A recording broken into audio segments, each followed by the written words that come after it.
Hello HVAC lovers. Hope so आप लोग ठीक होंगे। एक नई वीडियो मैं लेकर आया हूं आप लोगों के लिए। जो सबसे ज्यादा जब आप गल्फ के लिए इंटरव्यू की प्रिपरेशन करते हैं मेंटेनेंस में जाने के लिए एज ए मेंटेनेंस सुपरवाइजर और इंजीनियर, तो उसमें जो सबसे बड़ा क्वेश्चन आपसे हमेशा जो पूछा जाता है मेंटेनेंस में कि चिलर का जो मेंटेनेंस होता है उस चिलर के मेंटेनेंस में हम क्या क्या डेली बेसिस पे चेक करते हैं, क्या क्या वीकली बेसिस पे चेक करते हैं, क्या क्या मंथली बेसिस पे चेक करते हैं और क्या चीज ऐसी जो होती है ईयरली बेसिस पे चेक करते हैं। आपसे वो सारी डिटेल्स वो इंटरव्यू में पूछते हैं कि क्या आप चेक करेंगे और कैसे चेक करेंगे। ठीक है, तो इसलिए मैंने इस पे एक डिटेल वीडियो लाया हूं कि आप लोगों को क्या चेक करना है। दो चार चीजें सब लोग बताते हैं, लेकिन जितना ज्यादा चीजें आप और अच्छे तरीके से बताएंगे आपका सिलेक्शन होने का चांस उतना ही ज्यादा हो जाता है। तो इस वीडियो को देखने के बाद आप लोग बड़ा कॉन्फिडेंस फील करेंगे अपने आप में, और जब इंटरव्यू देने के लिए जाएंगे तो आप सही तरीके से हर एक चीज का जवाब देंगे। तो हम लोग बारी बारी से हर एक चीज शुरू करेंगे, देखेंगे कि आपके बहुत सारे पॉइंट्स आपको दिख रहा है। ये एक शेड्यूल है जिसमें आपको दिखेगा यहाँ पे मेंटेनेंस रिक्वायरमेंट है ऑफ योर चिलर। मैंने योर चिलर का ये उठाया है, ठीक है, क्योंकि ज्यादातर जो चिलर यूज होते हैं योर के चिलर होते हैं या ट्रेन के होते हैं या टाइकन के, लेकिन सब में जो मेंटेनेंस का शेड्यूल होता है, जो चेक करने की चीजें होती हैं वो सब में सेम होती हैं। तो आप में देखेंगे यहाँ पे कि डेली हम क्या चेक करेंगे, वीकली क्या करेंगे, मंथली क्या करेंगे और ईयरली हम क्या क्या चेक करेंगे, इसमें दिया हुआ है। सबसे पहले आप देखेंगे रिकॉर्ड ऑपरेटिंग कंडीशंस। ठीक है, रिकॉर्ड ऑपरेटिंग कंडीशन का मतलब है कि आप ये डेली बेसिस पे करेंगे। जब आप चिलर चलाते हैं, यहां से जिस दिन से आप चिलर चलाते हैं वहां से ही आपका मेंटेनेंस का काम शुरू हो जाता है।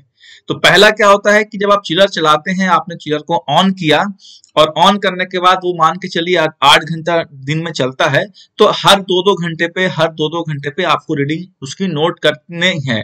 वो रीडिंग नोट करने से क्या होता है, आप जब कोई शटडाउन आता है, कोई प्रॉब्लम आती है चिलर में, तो उस रीडिंग से आप उसको रीचेक करके री वेरीफाई करके आप समझ सकते हैं कि क्या प्रॉब्लम होता है। मैं आपको दिखा दूं कि क्या क्या जो डेली बेसिस पे आप रीडिंग भरते हैं वो कैसा वो शीट होता है। इसको हम लोग बोलते हैं लॉग शीट। ये मैंने लॉग शीट आप लोगों को दिया भी था, इसका लिंक बनाकर कई लोगों ने डाउनलोड किया, कई लोग नहीं कर पाए हैं। मैं इस वीडियो के लिंक में इस शीट का फिर से लिंक डाल दूंगा वी ट्रांसफर से, आप उसको डाउनलोड कर लेना। तो ये होता है जब आप चलाते हैं, ये देख लीजिए 29 तारीख को आपने चिलर चलाया, आपने 11 बजे की रीडिंग ले लिया है ना, आपने 11:40 की रीडिंग ले लिया, आपने उसी दिन 12 बजे की रीडिंग ले लिया। तो क्या करते हैं हम हर दिन रीडिंग नोट करते हैं। ये रीडिंग हमारे कब काम आती है, हम हफ्ता 10 दिन 15 दिन पे चेक करते हैं और कोरिलेट करते हैं कि कहाँ पे क्या डिफरेंस हमारा आ रहा है पैरामीटर का। तो इससे हम पता लगाते हैं कि हमारे चिलर में क्या प्रॉब्लम आ सकती है या आ चुकी है। ठीक है, और उसके बाद दूसरा आता है चेक ऑयल लेवल्स। ये ऑयल लेवल्स हमें डेली चेक करना है। अब ये ऑयल लेवल्स हम डेली कैसे चेक करते हैं, आप सबको मालूम है। पहला तो आपको डिस्प्ले पे चेक कर लेना है ऑयल लेवल, उस पर भी दिखाता है, और दूसरा आपको फिजिकली चेक करना है। जब आपका जो चिलर होता है, चिलर में ऑयल सम्प होते हैं, उसमें एक साइड ग्लास होता है, उसमें मैक्सिमम फुल, मिनिमम फुल और लो का एक साइनेज होता है, साइड ग्लास लगा रहता है। उस पर आप चेक करके देखें कि आपका ऑयल लेवल क्या है, आपका विद इन द रेंज है या लो है। अगर लो है तो आपको अपने इंजीनियर को रिपोर्ट करना है, अपने सुपरवाइजर को रिपोर्ट करना है। ठीक है, ये दो एक्टिविटी जो है जो आप डेली बेसिस पे चेक करते हैं मेंटेनेंस में। उसके बाद आता है हम वीकली क्या करते हैं। ठीक है, सबसे क्वेश्चन आता है कि आप वीकली चिलर में क्या चेक करते हैं। तो हम क्या करते हैं, चेक रेफ्रिजरेंट लेवल। जो रेफ्रिजरेंट का लेवल होता है वो हम वीकली चेक करते हैं। ठीक है, वैसे तो जो आप रीडिंग भरते हैं उसमें रेफ्रिजरेंट लेवल का भी एक ऑप्शन आता है जिसमें आप चिलर से देख के भरते हैं, लेकिन आपको इसको जो एनालाइज करना है वो वीकली भी चेक करना है कि हमारा पिछले हफ्ते में चिलर का जो साइड गिलास का लेवल ये था, साइड गिलास पे लिक्विड लेवल दिख रहा था इवापोरेटर साइड में भी और कंडेंसर साइड में भी, और एक हफ्ते के बाद क्या है, सपोज कर लो महीने भर में आपको लिक्विड लेवल साइड गिलास में दिखता ही नहीं है, इसका मतलब आपका रेफ्रिजरेंट कहीं ना कहीं से लीक हो रहा है। ठीक है, तो ये जो लिक्विड रेफ्रिजरेंट लेवल्स जो हमें चेक करना होता है, इससे हमें रेफ्रिजरेंट के लीकेज का पता चलता है। तो ये हमें क्या करना है, वीकली चेक करना है।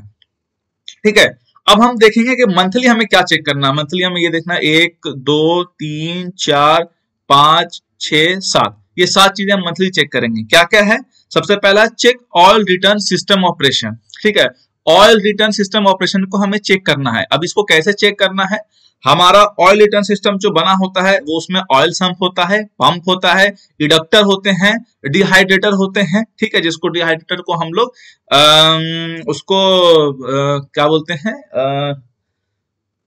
ड्रायर भी बोलते हैं, सॉरी, ठीक है, उसको ड्रायर भी बोलते हैं डिहाइड्रेटर को। तो आपको ऑयल रिटर्न सिस्टम को चेक करना है, मैनुअली आपको पंप चलाना है, मैनुअली पंप चला के आपको देखना है कि वो प्रेशर बना रहा है कि जितना बनाना चाहिए 50 psid बना रहा है वो या नहीं बना रहा है, ऑयल प्रॉपर घूम रहा है आपका, ऑयल का टेम्परेचर प्रॉपर आ रहा है, ये चीजें आपको मंथली बेसिस पे चेक करना है जब चिलर आपका शटडाउन लेकर, ठीक है। चेक ऑपरेशन ऑफ स्टार्टर, जो आपके चिलर के स्टार्टर हैं उसके ऑपरेशन को चेक करना है। चिलर के अंदर अगर आप लो एलटी चिलर चला रहे हैं जो 440 वोल्ट पे चलता है, उसमें चिलर के अंदर इनबिल्ट स्टार्टर आते हैं, चाहे वो वीएसडी होता है, वीएसडी जिसको हम लोग बोलते हैं वेरिएबल स्पीड ड्राइव, या वो वीएफडी से चलते हैं जिसको हम लोग बोलते हैं वेरिएबल फ्रीक्वेंसी ड्राइव, या फिर वो आप बोल दीजिए कि ड्यूल स्टार्टर से चलते हैं, या स्टार डेल्टा स्टार्टर से चलते हैं। किसी भी तरह का स्टार्टर है उसके आपको ऑपरेशन को चेक करना है कि वो प्रॉपर काम कर रहा है कि नहीं कर रहा है, करंट ज्यादा नहीं ले रहा है, स्टार डेल्टा बन रहा है नहीं बन रहा है, क्या डिले है ना, फ्रीक्वेंसी कितनी जल्दी रैंप अप रैंप डाउन हो रही है, ये आपको चेक करना है, ठीक है, मंथली बेसिस पे। Check sump heater and thermostat operation, ठीक है, जो सम्प में हीटर लगा हुआ है जो हमारा ऑयल को हीट करता है, उसके हीटर को ऑपरेशन को चेक करना है। वो कैसे आप चेक करेंगे, उसके लिए आप क्या करेंगे कि चिलर पहले ऑयल को थोड़ा ठंडा कर दिया आपने, है ना, आप पावर सप्लाई ऑफ कर दीजिए, अपने आप हीटर बंद हो जाएगा, चिलर ठंडा हो जाएगा, ऑयल ठंडा हो जाएगा। जैसे ही आप पावर सप्लाई ऑन करते हैं चिलर की, वो क्या होता है, ऑयल का टेम्परेचर सेट होता है 110 डिग्री फ़ारेनहाइट, है ना, 110 डिग्री फ़ारेनहाइट तक उसको जाना है, वहां पे उसको कट ऑफ हो जाना है हीटर का। अगर मान के चलिए ऑयल का टेम्परेचर 100 डिग्री फ़ारेनहाइट है और वो हीटर ऑन नहीं हुआ, इसका मतलब कहीं ना कहीं हमारे हीटर में प्रॉब्लम है, इसको आपको चेक करना है। तो इस तरह से आपको हीटर सम के हीटर को, ऑयल के सम के हीटर को और थर्मोस्टेट ऑपरेशन को आपको चेक करना है, ये करना है आपको मंथली बेसिस पे। फिर हम लोग बात करेंगे check 3 phase voltage and current balance. तो आपको वोल्टेज फेज से चेक करना है, 440 वोल्ट, 420 वोल्ट, 415 वोल्ट आ रहा है कि नहीं आ रहा है। उसके बाद आपको करंट बैलेंसिंग का भी एक डिवाइस आता है और फेज सीक्वेंशियल भी डिवाइस आता है, उससे आपको फेज सीक्वेंशियल भी चेक करना है, ये आपको मंथली बेसिस पे करना है, ठीक है। Verify proper operation settings calibration of safety, तो जो भी आपने सेटिंग्स डाल रखी है अपने चिलर के अंदर उसको प्रॉपर दोबारा से रीचेक करना है कि कहीं दूसरे ऑपरेटर, क्योंकि क्या होता है प्रोजेक्ट में ना हर शिफ्ट में काम चलता है, 2-2 3-3 ऑपरेटर आते हैं, किसी ऑपरेटर ने कुछ और सेटिंग तो नहीं डाल दिया है ना, या सेटिंग जो है वो ऑटो रीसेट तो नहीं हो गई, उसको आपको हर मंथ में सेफ्टी को अपनी सेटिंग को चेक करना है। और जो आपके थर्मो टेम्परेचर सेंसर है या ट्रांसड्यूसर है उसके कैलिब्रेशन को चेक करना है।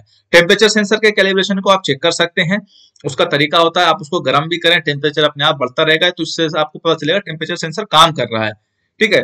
तो ये आपको मंथली चेक करना है अपने चिलर को।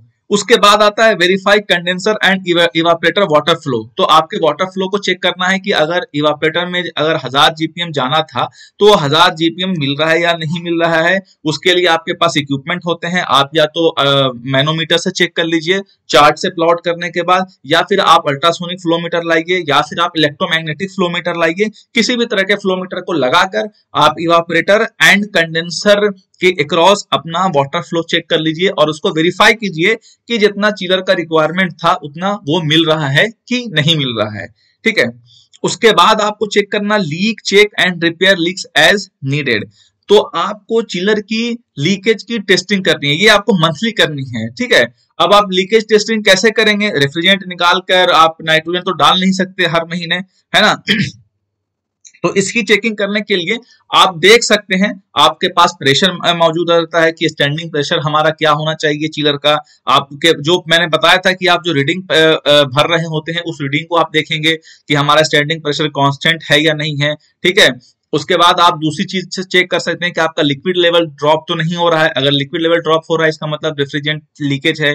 ठीक है, तीसरी चीज आप चेक कर सकते हैं कि जहां पे अगर कहीं ज्वाइंट से लीकेज होगा तो वहां पे ऑयल, उस ज्वाइंट पे ऑयल आपको दिखेगा।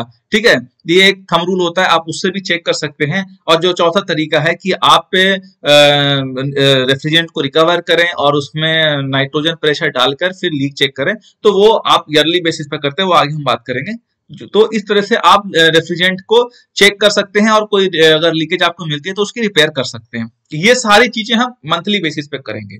ठीक है, अब बात आती है कि हम ईयरली बेसिस पे क्या क्या करेंगे। तो ये देखिए, ईयरली बेसिस पे इतनी सारी चीजें हैं। सबसे पहले आता है check and tighten all electrical connection. जितने भी इलेक्ट्रिकल कनेक्शन हमारे हैं, पावर केबल के, कंट्रोल केबल के, उसको हम लोगों को चेक करना है और टाइट करना है। ठीक है, सारे पे को आपको टाइट करना जरूरी है, क्योंकि क्या होता है, वाइब्रेशन होती है और हीट होता है केबल, तो उस टाइम पे हमारा जो कनेक्शन होता है लूज हो जाता है। तो ये चीजें हम ईयरली बेसिस पे चेक करेंगे अपने चिलर में। उसके बाद मेगा ओम मोटर वाइंडिंग्स, आपको ईयरली बेसिस पे अपनी जो मोटर की वाइंडिंग है, कंप्रेसर की जो मोटर है उसकी वाइंडिंग का आपको मेगर करना है। ठीक है, हम लोग मेगर बोलते हैं, तो आपको मेगर करना है, मेगर मशीन लाना है। मेगर से आपको 500 वोल्ट आप दे के चेक करेंगे उसको। 500 वोल्ट पे ओम की, मेगा ओम की वैल्यू क्या आ रही है, तो मेगा ओम की वैल्यू आपकी ग्रेटर देन जो होनी चाहिए 200 मेगा ओम होनी चाहिए।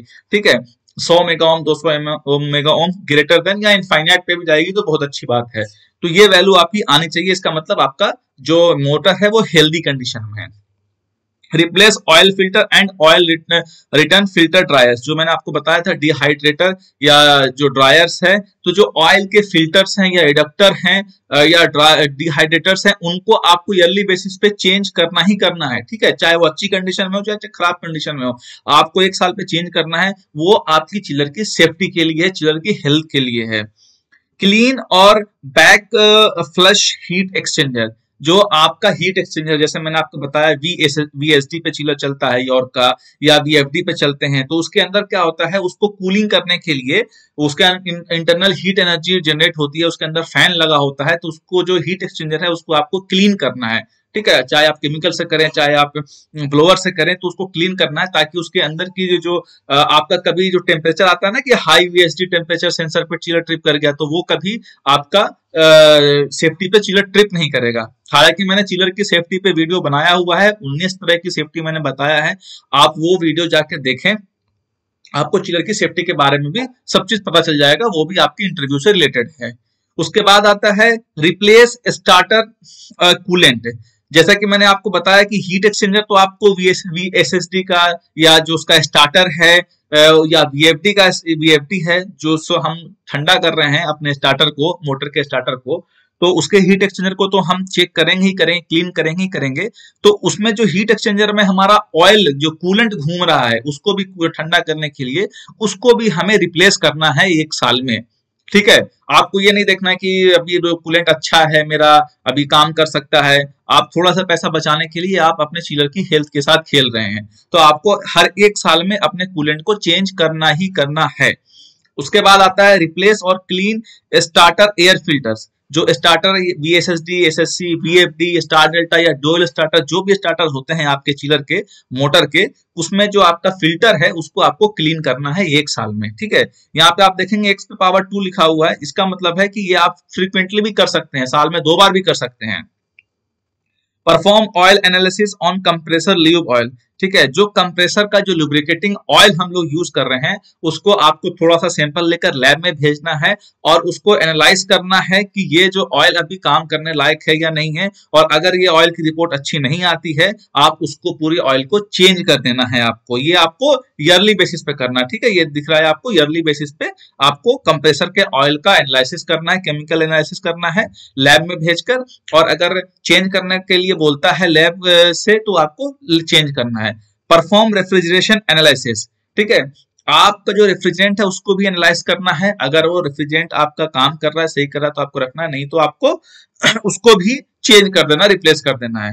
परफॉर्म वाइब्रेशन एनालिसिस, आपकी जो मशीन है उसको हर साल पे उसका जो वाइब्रेशन क्रिएट हो रहा है, वाइब्रेशन लेवल को एनालाइज करना है। आपके पास वाइब्रेशन मीटर होता है, आप वाइब्रेशन मीटर लगाइए, चेक कीजिए कितना वाइब्रेशन आ रहा है, चिलर के टेक्निकल स्पेसिफिकेशन से उसको कोरिलेट कीजिए कि कितना ज्यादा होना चाहिए था और कितना ज्यादा आ रहा है। अगर ज्यादा आ रहा है तो फिर आप इसकी प्रॉपर चेकअप करवाइए अपने चिलर की। कहीं ना कहीं कुछ लूज कनेक्शन होगा, कहीं ना कहीं आपका जो वाइब्रेशन आइसोलेटर नीचे लगा हुआ है वो काम नहीं कर रहा है, वो फेल हो गया है, उसको आपको चेंज करना पड़ेगा। तो जो वाइब्रेशन एनालिसिस आपको करवाना है हर साल पे, ठीक है। क्लीन ट्यूब्स जो आप सब जनरली करते ही हैं, और जब क्वेश्चन पूछा जाता है आपको तो आप इसका जवाब भी देते हैं इंटरव्यू में, तो ये आपको हमेशा याद रहता है, सबको याद रहता है। तो आपको जो ट्यूब्स हैं वो क्लीन करना है।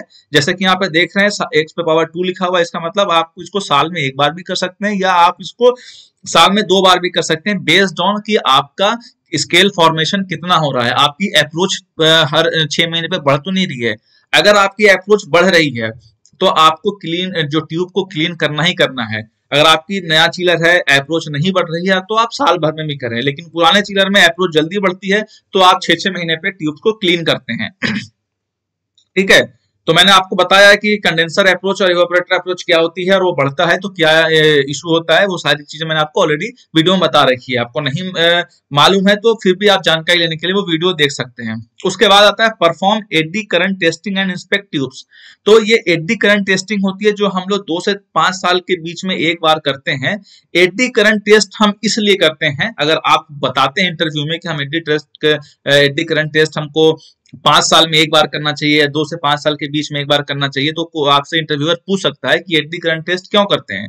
तो एडी करंट टेस्ट हम हमेशा ट्यूब्स की करते हैं, और वो चेक करने के लिए करते हैं कि ट्यूब्स में कोरोजन तो नहीं हो गया है, ट्यूब्स में कोई डिफेक्ट तो नहीं आ गया, कहीं से ट्यूब्स हमारी क्रैक तो नहीं हो रही है। ये सारी चीजों को हम आंख से नहीं देख सकते हैं क्योंकि ट्यूब बहुत लंबी होती है, बहुत छोटी होती है।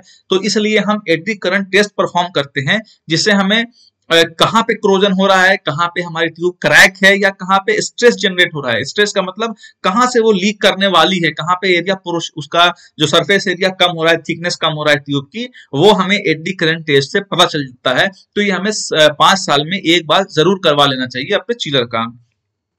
लुब्रिकेशन मोटर, आपकी जो मोटर है उसको लुब्रिकेशन करना बहुत जरूरी है। इसका कोई शेड्यूल नहीं है, इसमें तो है आप वीकली भी कर लें, इसमें मंथली भी कर लें, ईयरली भी कर लें, एज पर मैन्युफैक्चरर। जो मोटर का मैन्युफैक्चरर वो क्या कहता है, वैसे मेरी सलाह है कि आप मंथली अपने मोटर की जो लुब्रिकेशन को चेक जरूर करें, क्योंकि आपका चिलर कंटिन्यूअसली चल रहा है और सबसे जो वियरिंग पार्ट है मोटर है और कंप्रेसर है, उसकी वियरिंग है, तो उसकी लुब्रिकेशन आप जरूर चेक करें।